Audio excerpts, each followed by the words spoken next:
Mismong balat po ba yung nagpipil or yung cream po na nilalagay? So, hi po mga ka-Diyosa. So, ayan, napakaganda ng question na to kasi alam ko and nakikita ko sa comment section ng mga video ko every time na nagpipil ako ng braso, binti is marami talaga ang hindi makapaniwala. Some may say na ito ay glue. Actually, marami nagsasabi na glue siya. And yung iba naman, ganyan, baka yung lotion lang daw mismo yung na nilalagay yung nagpipil at hindi naman daw yung skin talaga. Well, for over a year of using this on my body, I've learned so much kung paano yung mga techniques, kung paano ma-achieve yung malalaking peeling. Maraming beses ko na rin sinabi before, na katulad nyo, ako rin po ay user lamang.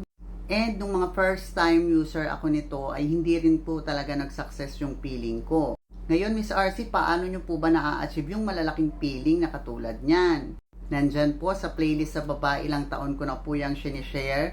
Tsagain nyo lamang ang panonood, pag-aralang maigi, at unawain, sundin yung instruction kasi yun lang din ang ginawa ko with proper guidance, and then sinare ko nga yan dyan sa mga videos para masatisfy din kayo dun sa peeling na mangyayari sa mga braso at binti ninyo kung gagamit din kayo nito. Anyways, yun nga, back on your question, ang nagpipil po ay yung ating pong mismong balat or yung ating epidermis, which is yung top layer po talaga ng skin natin ang nagpipil gamit ang SCD Peeling Skin Lotion. Hindi po ako gumagamit ng glue or hindi rin po yung product yung nagpipil dahil tuwing umaga po, for example, di ba 3 consecutive nights natin siyang ina-apply, binabanlawan po natin yan during daytime ng tubig. Opo, kasi syempre malagkit buong gabi ka nang naglagay, diba? 3 patong na makakapal yon. So, hindi ko rin naman kaya na whole day merong lotion na nakadikit sa mga braso at binti ko, kaya binabanlawan ko rin yan ng tubig po sa umaga. Yes, no soap and no scrubbing, pero inaalis siya during daytime ng tubig po. And ayun, parang gaganyanin mo siya para maalis yung lagkit, hindi kayo masyadong mahirapan habang ginagamit nyo yung product. Kaya sobrang imposible po na yun po ay yung product mismo kasi required po na banlawan siya kinabukasan ng umaga. Ngayon, sa mga nagsasabi naman na glue yung ginagamit ko sa aking braso at binti, ayan, meron akong picture na ipapakita sa inyo. Syempre, to see is to believe pa rin. After kong mag-video nung nagbabalat ako on my 4th day, on my 5th day, ganito na po yung itsura ng braso ko. Opo, tama po kayo. May mga part po na hindi pa po nagbalat talaga and it takes almost siguro mga 5 days pa mula nung nagbalat ako. Tsaka pa lang yan unti-unting naaalis. Kasi nga nabanggit ko na rin to sa mga videos ko kung matyaga kayong manood. Every time na maliligo kayo, lumalambot po yung mga nag-dry na skin. Kaya mas lumalambot siya, mas madali po siyang maalis. And for sure, may magtatanong, paano yun, Miss RC, hindi pala pantay?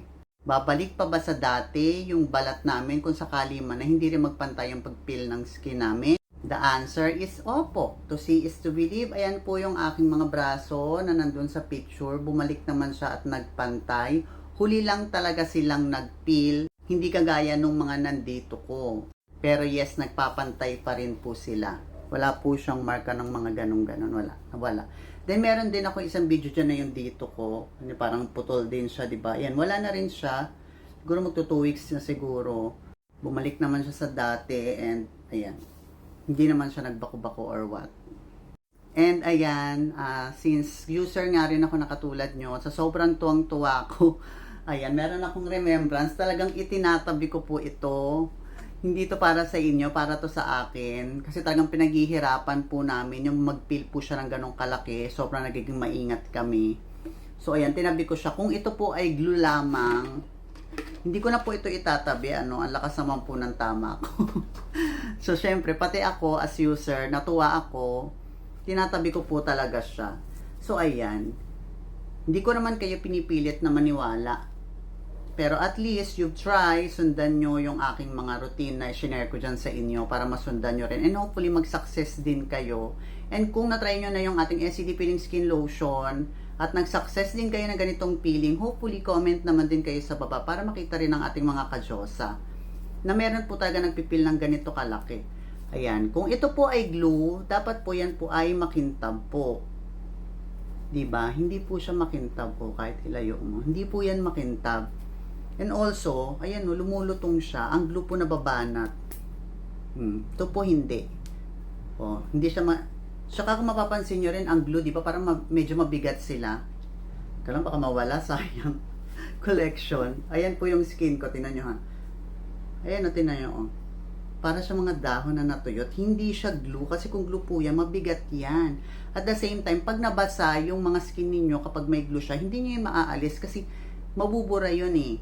So yan po ang patunay na totoong nagpipil po ang ating balat using the SCD Peeling Skin Lotion, and hindi po yan yung product na nagpipil at hindi rin po tayo gumagamit ng glue or kahit anong product.